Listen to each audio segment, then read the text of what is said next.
আজকের বিকেলটা অনেক সুন্দর সুন্দর একটা বিকেলে লং ভিডিও নিয়ে চলে আসলাম। হ্যালো এভরিওয়ান, আসসালামু আলাইকুম। কি অবস্থা সবার? সবাই কেমন আছেন? রাইসা মনিকে তো পড়াত বসালে এটা ওটা তো বায়না চলেই।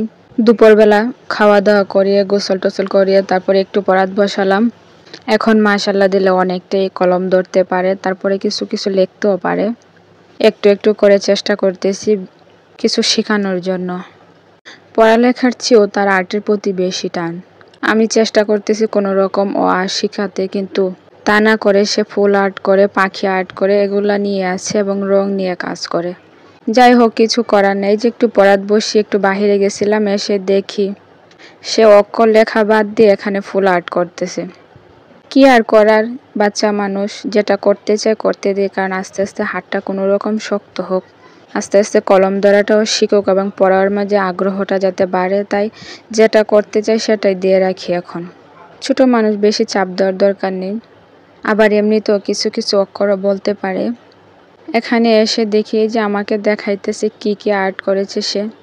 মাশাল্লাহ, যে কাজটাই করে অনেক সুন্দরভাবে করে। এখানে অনেক সুন্দর সুন্দর করে আর্ট করেছে। এগুলা কি আর্ট কেউ বলতে পারবেন? এগুলো হচ্ছে সেই ঈদে যে নানার বাড়ি গেছিল, তখন আন্টি মেহেদি দিয়ে দিছিল। মেহেদিতে চারোদিকে যে গুল গুল করে আর্ট করে, সে ওগুলা মনে রেখেছে। এই আর্টগুলা সে এখন খাতার মধ্যে করে আর বলতেছে মেহেদি দিতেছি আমি।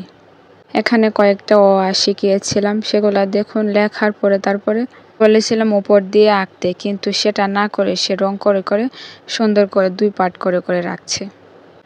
লেখার থেকেও আর্ট করা বেশি পছন্দ করে, তার সাথে রং করা আরও বেশি পছন্দ করে। পুরো খাতা জুড়ে শুধু আর্ট করা। সে একটা অক্ষরও খুঁজে পাওয়া যাবে না লিখেছে। বই দিলে অক্ষর বাদ দিয়ে সে শুরু করে অক্ষরের পাশে যে ছবিগুলা, পাখির ছবি, ফুলের ছবি, বিভিন্ন ফলের ছবি, সেগুলোর প্রতি টান বেশি, আর সেগুলোই আর্ট করার চেষ্টা করে বেশি।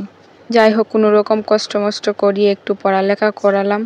এখানটায় এসে দেখি বাসার পাশ দিয়ে যে সামনে বিয়ে, তার বিয়ের ফার্নিচার চলে আসছে বরের বাড়িতে। এটা আমাদের বাসার পাশেই।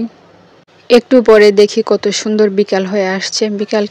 আজকের বিকেলটা দেখতে অনেক সুন্দর। রাইসা পড়াত বসার আগে বায়না ধরেছিল তাকে মজা দিতে বলেছিলাম। কালকে আমরা কয়েকজন ভাবি মিলে প্ল্যান করেছিলাম যে বিকেলবেলা ছোটোখাটো কিছু আয়োজন করব।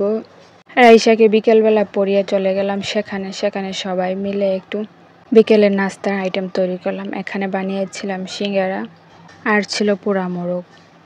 দুইটা খেতে কিন্তু প্রচুর মজা ছিল। আপনারাও ট্রাই করে দেখবেন, বাসার মধ্যে অনেক মজা হয়েছিল। আর সবাই মিলে খাওয়ার মজা তো অনেকই আলাদা।